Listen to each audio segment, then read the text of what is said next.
Bismillahirrahmanirrahim. Assalamualaikum warahmatullahi wabarakatuh. Alhamdulillahirabbil alamin. Hamdan syakirin, hamdan na'imin, hamdan yuafi ni'mah wa yukafi'u mazidah. Ya Rabbana lakal hamdu kama yanbaghi li jalali wajhikal karim wa 'azimi sultanik. Amma ba'du.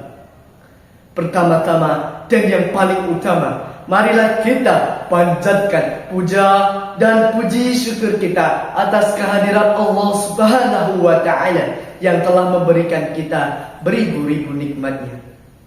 Kedua kalinya, salawat serta salam kita haturkan selalu pada junjungan kita Nabiullah Muhammad sallallahu alaihi wasallam yang insya Allah kita nantikan kelak syafaat beliau di yaumul akhir nanti. Allahumma amin ya rabbal alamin.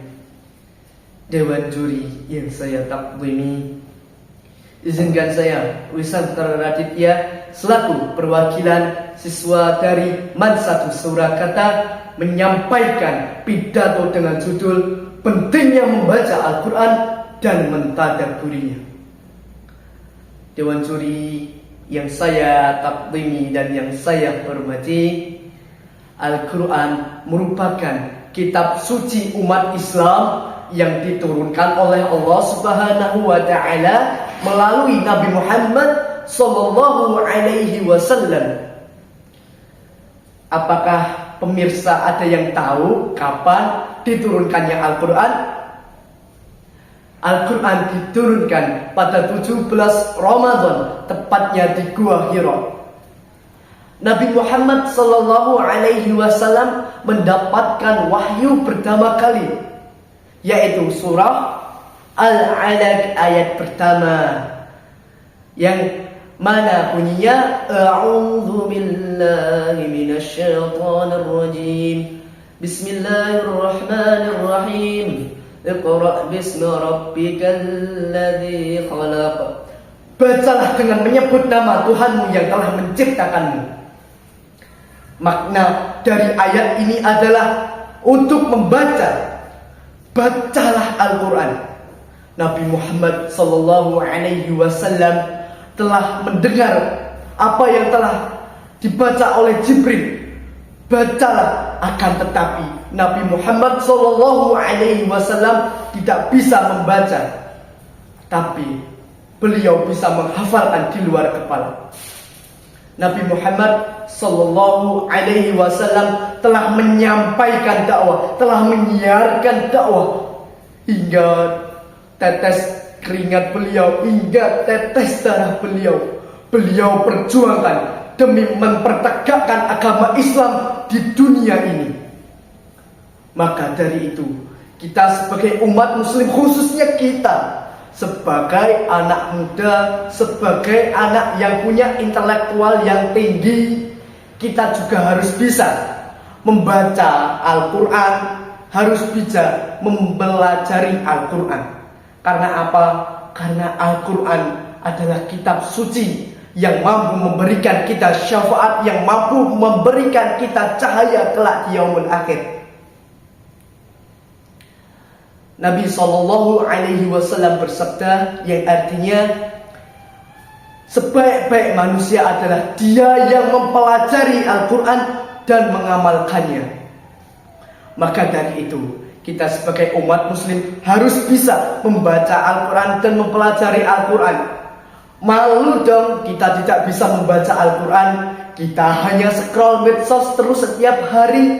Kita hanya main IG, pantengin scroll, pantengin reels, tetapi kita tidak punya waktu luang untuk membaca Al-Quran. Na'udzubillahi min dzalik, astaghfirullahaladzim.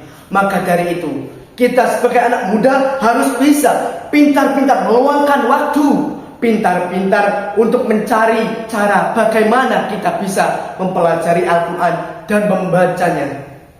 Banyak fenomena di dunia ini, khususnya di mana? Di Indonesia. Banyak anak muda yang pacaran, banyak anak muda yang melakukan maksiat.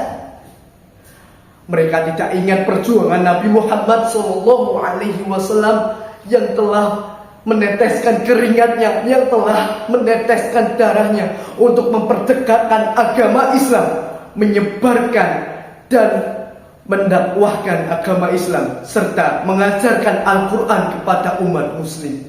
Tetapi kita sebagai anak muda, kita sebagai umat muslim, kita lupa akan perjuangan beliau.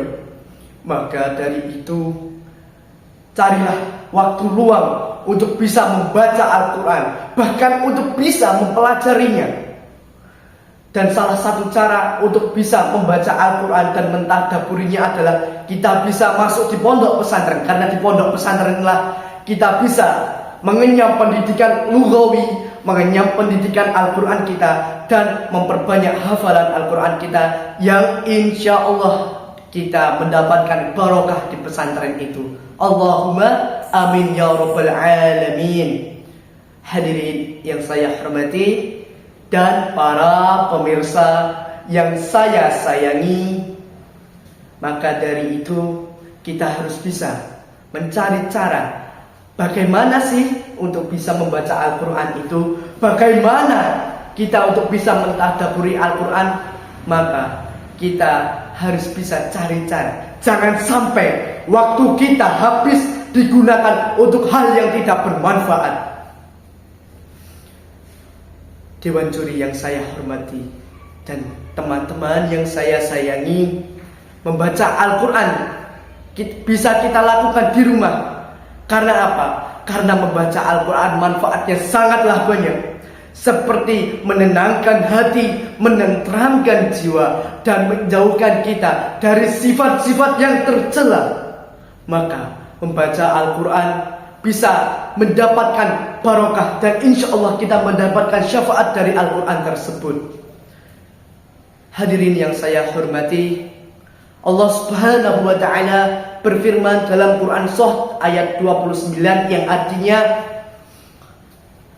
kitab ini, wahai Muhammad, yaitu kitab Al-Quran, telah diturunkan kepadamu untuk dipelajari dan bagi orang-orang yang berakal untuk mendapatkan ilmu atau untuk mempelajarinya. Maka dari itu kita harus bisa apa? Harus bisa membaca dan juga mentadaburinya. Kita sebagai anak muslim haruslah bisa menjaga Al-Quran kita, menjaga nguri-nguri Al-Quran kita, jangan sampai kita jauh ataupun melenceng dari kalamullah Subhanahu wa ta'ala. Mungkin cukup sekian dari saya. Apabila ada kesalahan mohon dimaafkan, dan apabila ada kebaikan itu datangnya dari Allah Subhanahu wa ta'ala. Syukran, hadza minni, nun wal qalami wa ma yasturun, wallahul muwafiq ila aqwamit thariq. Tsumma assalamu alaikum warahmatullahi wabarakatuh.